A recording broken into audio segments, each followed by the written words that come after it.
everybody. We're here with Ashley. Ashley lives just over the state line in Darlington, Pennsylvania, very close to East Palestine, Ohio. I actually met Ashley a couple days ago, earlier in the week, when the Pennsylvania House of Representatives had their session at the Darlington Fire Department. Mm-hmm. We spoke briefly there. It's a lot warmer in here, so we can have a little bit of a better conversation. Yes.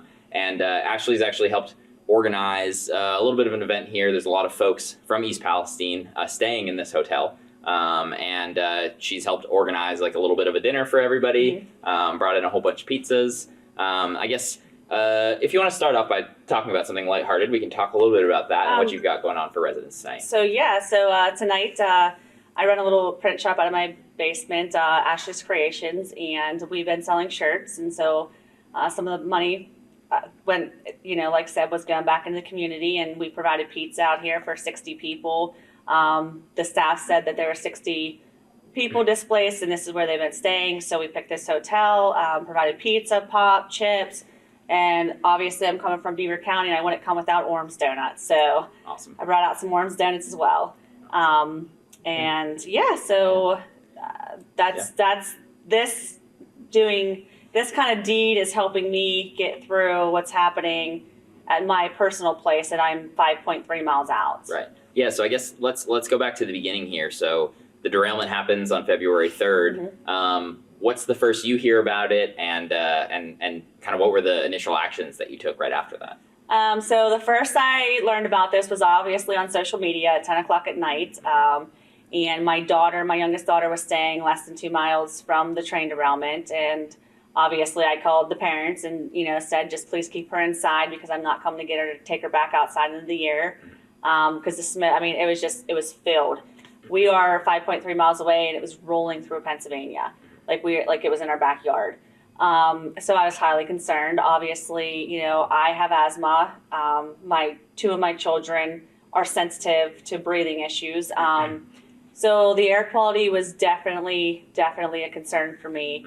My first thought when I saw it was, oh my gosh, because there's so many gas stations along the railroad in East Palestine, and I was just like, wow, I didn't know what was on fire, and I don't think many of us knew from just watching social media what the hell was happening. Right. So I didn't sleep that night, and I actually haven't got much sleep in the past 40 days. So going forward the next day, obviously the wind blows towards Pennsylvania, so we got Darlington, Union Valley. The smoke was so heavy that it didn't even go up. It just rolled across and was low lying, and then just kind of fell down. So right. And just to give folks a real good idea here, I mean, it's a couple minutes from downtown East Palestine drive, not even a couple minutes to the state line. So actually it's only 648 feet from where the train derailed. Right. And Pennsylvania has been left out on this entire thing. So if you look at the map, you see the line, but there's no wall built between Ohio and PA. So if it was another 650 feet, it would have been in Pennsylvania. Right. And with the wind direction and the way the wind blows, they might have got the train derailment on their side, but we've got hammered with the smoke and everything that was in that smoke. Right. It's been horrible. Right. Yeah. So the smoke now starts staying pretty low to the ground and blowing towards your property out in Darlington. I guess at this point you're probably very much, you're smelling it in the air if you're outside, all of this stuff. Now we kind of fast forward not even a couple days, really just 3 days there, where the decision is ultimately made to set this thing on fire. And everyone within a 1 mile radius is told that they need to evacuate. Now, obviously, it's from what we've now learned, the initial conversations about setting this on fire was about setting one vinyl chloride car on fire for the release, because there was one that it was considered a concern. At the last minute, pressure was put on somebody to make the decision that now, let's burn all 5 of these. Obviously, burning 1 car versus burning 5 cars is a big difference, and that radius stayed at a mile. Initially, residents, and correct me if I'm wrong here, and folks on both sides of the border were told that the 1 mile evacuation was in case that car exploded, because the one car had a chance of actually exploding and sending shrapnel in a 1 mile zone. That 1 mile zone stayed the same even after they made the decision to do 5 cars burning. What was that like? How did you find out that that decision had been made? And yeah, what was going through your head as that was going on? So initially my thought was we had cars on fire. We had stuff being released that wasn't even talked about prior to the spinal chloride. Having a hazmat license, we all carry a hazmat book, 2020 federal guideline as to what's what. So you have a hazmat license? Yeah. Okay. They should have evacuated a half a mile on Friday with consideration an additional half a mile. Mm-hmm. Nobody was evacuated until Sunday night. Right. So we went 2 days with no evacuation. Right. Okay. And I will say too, we've talked to so many people who stayed in their homes during that couple days as well, who were in the half a mile to a mile zone as well. But go ahead. So February 3rd, when that train derailed, since everybody seems to be putting and saying that they let Norfolk Southern be in charge since they have over 200 years experience with this, they let everybody be poisoned since Friday night. The smell of electric cars on fire out there was horrendous. It was a smell like no other. So fast forward to Monday, obviously we were watching. I have, family in the fire department and, going back and forth what was going to be the best decision because I was concerned for my kids' safety, whether we should stay in the area, whether we shouldn't stay in the area. Monday morning, I was back and forth with the fire department and a relative as to whether we should leave or not. Right. I sent my kids to school because I figured, I send them to school. It's the best place for them while I watch, watch what's going on. So I was less than a minute from the school when the robocall come in and said that they were going to evacuate our school. Now note that our school, and this was at 11:50 a.m. on Monday, mm-hmm. that the Blackhawk School District got evacuated, okay. or that the robocall came in. And they are 9.3, 9.9, and 10 miles away from where they were going to explode the vinyl chloride cars, all right? So I immediately went, picked up my kids, mm-hmm. hauled home, grabbed our animals, and we drove actually north 30 miles because we wanted to be, my comfort zone was to be up north, right. out of where the wind's been blowing. Right. And the initial thought was it was going to be 15-mile evacuation. So God forbid something major happened. I was going to be on a major highway away from everything where right. people were going to panic, if people mm-hmm. panicked. So we went north to Grove City, and we actually ended up at the same hotel as others from our area. Mm-hmm. That night was horrible. I slept on the bathroom floor with the water running because our 2 little dogs barked at everybody walking up and down the hall, and I felt horrible because, they weren't used to being out of our right. home. The kids didn't sleep because it was a Monday night, and who goes to a hotel on a Monday night, So literally I half-assed slept on the bathroom floor with the shower running the whole night with the dogs. I felt like I was in a heart attack that night. I'm not even gonna lie. I felt my stress, my chest hurt. It was going down my arms, and I knew it was stress and just anxiety. Mm-hmm. I knew I wasn't really having a heart attack, but I had to stay strong for my kids. Right. And I mean, you're wondering, is your home going to be okay? Is the whole area? I mean, anything could have been happening at this point. Right? So we were able to watch live feed from mm-hmm. the Cardinal Welding that was right across the street, but they cut the live feed when they did their vented burn, uncontrolled burn. So I literally stayed up all night just watching people's Facebook posts, and the smoke and the black clouds that covered our entire area, not just 1 mile, not just 2 miles, not just 3 miles or 5 miles. Right. Clear past our school district. Right. I felt helpless. I didn't know what to do. I did not know what to do. I didn't know if I was going to go back home to a house covered in black. I didn't know if I was going to go back home to... I didn't know what I was going back home to. My kids were affected. I went 2 weeks with them worrying about whether they were, safe to use our water or, safe to get a shower. My middle daughter, I had to take her to the doctors because there was nothing that I was saying or doing that would comfort her. And, I went and got bottled water. I went and got, stuff to make her feel at ease with not using our water, which our water's been perfectly fine. Mm-hmm. Prior to the derailment, we used our water. Right. We had no issues. After the derailment, she refuses to use our water. The doctor wanted to medicate her to get past this rough patch. I shouldn't have to medicate my child to get through what Norfolk Southern did. Right. Nor will I medicate her to get through this. That makes me angry. That makes me angry that, adults are one thing, but children are another. So it's been a rough road with trying to do everything I can possibly do as a mother to comfort her. I got rid of our bedding. I got rid of all our soft surfaces that they said, don't vacuum, don't do this, don't do that. The sad reality of it is I don't think anybody knew how to clean up. Right. We've never in American history have had this type of spill, this type of uncontrolled burn. And their so-called 200 years of cleaning up their messes. I believe this is the first time in 200 years that they've ever set off a controlled burn. And yet the Pennsylvania governor allowed us. They allowed our they allowed our Section 1, Article 27 of our First Amendment, or of our Pennsylvania Constitution to be torn apart from the Pennsylvania residents.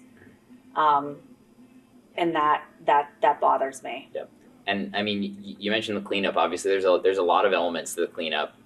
You're talking about your home, and I actually uncovered early in this the cleaning company that Norfolk Southern initially was contracted with to offer home cleaning service. It's a Pennsylvania company. I did some digging. I actually called the owner of the company. I talked to several residents who used the service. Their main gig is like disinfecting for like germ cleaning stuff. So they clean bacteria and viruses and stuff, and they essentially fog your house with the stuff.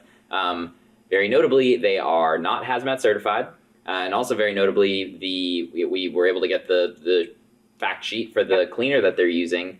It does nothing to clean up chemicals at all. And these were, Norfolk Southern was saying, oh, you need someone to clean your house? Yep, these guys, we'll pay for it. These guys are the ones to do it. And that's who they're offering for cleaning. They're not offering a hazmat certified cleaning company to come in and clean these homes. Yeah. And from my understanding, I went to Aaron Brockovich's seminar at the high school there, which they came, and I spoke with Robert Babcock's. People need to be checking their attics. Yep. They, I obviously have a house that has vents, as most of us do. And if it's in your attic, you're just going to be re-exposed daily. Yep. Their fogging system that they were doing, you need to, and the sad thing is, and then we don't know what chemicals interact with what they exposed us to. So for me personally, I turned to Dawn because, you see when they have the wildlife, the wildlife, they use Dawn. So my entire house got scrubbed down with Dawn. I did get rid of our bedding. I did get rid of our pillows, just for peace of mind. Obviously our furnace filters and all of our filters got changed out. Right. Yep. And there's 5 of us, and that in itself was a couple grand to do that. And since I'm 5.3 miles away, Norfolk Southern's not paying anything because they confined everything to this 1 mile bubble. Right. To your knowledge, is anyone in Pennsylvania able to get money from Norfolk Southern, really, or just the folks very close? Or? Just to my understanding, there's 20 families in that 1 mile radius, and that's all they're doing. So I went back down there again this week with my receipts from my bedding and my pillows and my cleaning supplies and my furnace filters. And Will Burgess of Norfolk Southern's claim department denied them. He said, if I pay yours, I'm going to have to pay everybody's, even with pictures, even with proof that this is what you did to my property. Right. Would not pay them. So that really, not everybody has a savings account that they can pull from to replace things. And Norfolk Southern has racked up my credit card with stuff that I had to do to my house to clean. And they should be paying. Right. And you're not the only one too. I mean, we're talking to folks every day who like, it's not a couple folks, it's most folks that I talk to are in a situation where it's like, yeah, the night of the initial derailment, we could pay for the hotel for the first night, but it wasn't an option for us after that. So we went back and we stayed there until they made us leave again for the controlled burn. They used the hotel voucher that they could, if they could get relocation for a little bit after that, they took it. But then when it runs out, you're back in your house. Yep. And it's, I mean, people right now are some of them are staying in their houses uncomfortable, some of them with kids, many of them with kids, and they're wondering, what can I do? It's a sad situation. There's a lot of people that didn't have the funds or the means to even leave. Mm-hmm. We were misguided from the beginning. I spoke with when Pennsylvania set up their little informational thing at Darlington Township. I went in there and spoke to the guy. I asked them, I said, you guys evacuated, the government, our superintendent said, the government called and said, they drew out a 12 to 15 mile line and our school district was in the path to evacuate. Mm-hmm. So they evacuated. I said, why didn't you evacuate the rest of the residents? And his answer was, it was transportationally unfeasible to evacuate because people on oxygen or people in wheelchairs. I said, so you left us there to breathe in these toxins to be poisoned. I told him, shame on you. That wasn't your right to make that call. Right. You should have sent out the evacuation notice. Right. Those who could have evacuated would have. Right. Older people that, they're not on Facebook. They're not on social media. Right. They have no idea what's going on. The governor shouldn't have been at a Super Bowl party. Right. Obviously it was Super Bowl weekend. He shouldn't have been hog tying it with Smokey Robinson, like his Twitter page said he was. Governor of Pennsylvania failed the American people. Or the American people. And the governor of Ohio as well. Yeah. So their excuse was they were relying on Norfolk Southern and relying on what the Ohio officials were telling them. Mm-hmm. We're Pennsylvanians. We have our own agencies. Mm-hmm. We have our own government. Right. No air monitoring no boots on ground on Pennsylvania side was happening for the first 2.5 weeks. Yeah. There was no air monitoring taking place, no soil samples, no anything. Several of us emailed Senator Doug Mastriano's office, and we had that public hearing, which I attended and testified at, to get the ball rolling. Mm-hmm. I'm an everyday mother of 3. I work out of my basement. This is all new to me, and I shouldn't be the one doing this. Our elected officials, our senators, our governor, they're the ones who should be handling this. Our Department of Environmental Protection, mm-hmm. the Department of Ag. We had milk. We have cows getting milked. We have milk traveling down to, the processing plants from these contaminated areas, and nobody's checking it. Right. Nobody went back in and checked our school district to see if it was cleaned. We got an email the next day saying, "Yep, EPA says it's cleared. You can come back to school." Or if you chose to relocate, your children are going to be excused.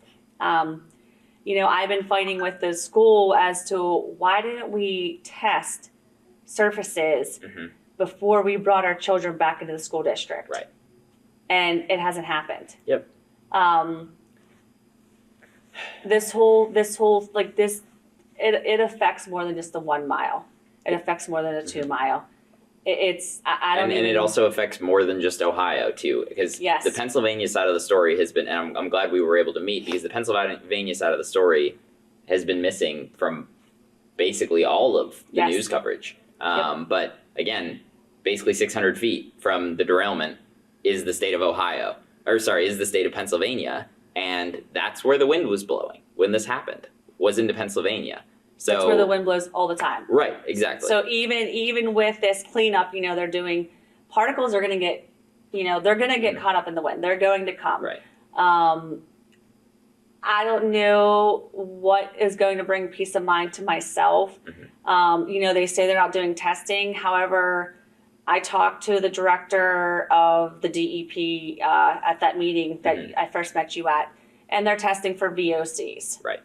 that's not what we should be testing for. Right, and I've done a bunch of digging into that. Most of the devices, I don't know exactly what Pennsylvania is using, but most of the devices, when you're doing a broad VOC test, you're not able to test for all of the different chemicals and the chemical byproducts that would have been formed after these things were set on fire. You can't, for example, you can't test for formaldehyde while also testing broadly for VOCs. Formaldehyde is a byproduct of vinyl chloride that would be created when it was burned. You can't test for phosphine at all with most of these devices. Yep. Phosphine is a byproduct of vinyl chloride when it is burned. Hydrogen chloride is another example. Some of these devices might be able to pick up hydrogen chloride, but you're not going to get an accurate reading on it if you're also broadly testing for VOCs. This isn't like, when you talk to the experts, as I have been talking to many of these experts, that's what they're telling me. Correct. So I'm not an expert in this, but many of the experts, all of the experts that I'm talking to are telling me this. Why the EPA and folks don't know this, I don't know. And that's what I've been being told by the experts. Mm-hmm. You know, I requested that the water, because our school draws water from the Beaver Falls Municipal Authority, Mm-hmm. and they said they tested. And I said, well, what did you test for? And he said VOCs. And I was like, well, dioxins aren't a VOC. Right. He said they're an SVOC, a synthetic volatile. Right. No, they're not that either. You're never going to get a dioxin on one of these devices. You're not no, going to get it that you're way. not. You need to your point, you need to be testing surfaces. You need to be testing soil. Yes, and which I understand from, you know, talking to Robert Babcock's, the hydrologist, that it's going to take a while for it to get down into our wells. It's going to take a while. You know, we haven't had much rain since the derailment, which thankfully we haven't, because of the, you know, they've already contaminated Sulphur Run and, you know, the streams out there and down into Negley. But it's going to, wherever that flume was, from my understanding talking to him, it's going to go down into our soils. Yeah. And the water table shifts. So, and this isn't something that these dioxins attach to. So eventually it'll go down and, you know, go down into our wells. Right. Right. I've spoken with Bob as well quite a bit, and he told me, he's like, you know, is the water fine today? It very well might be. Yep. But he said, you've got to be testing it every single day for me to continue to believe that. Especially in parts of East Palestine, the Ohio EPA themselves list the area as a high risk for contamination of the groundwater because there's no protective clay layer in the area where they actually had their creek flood a couple times.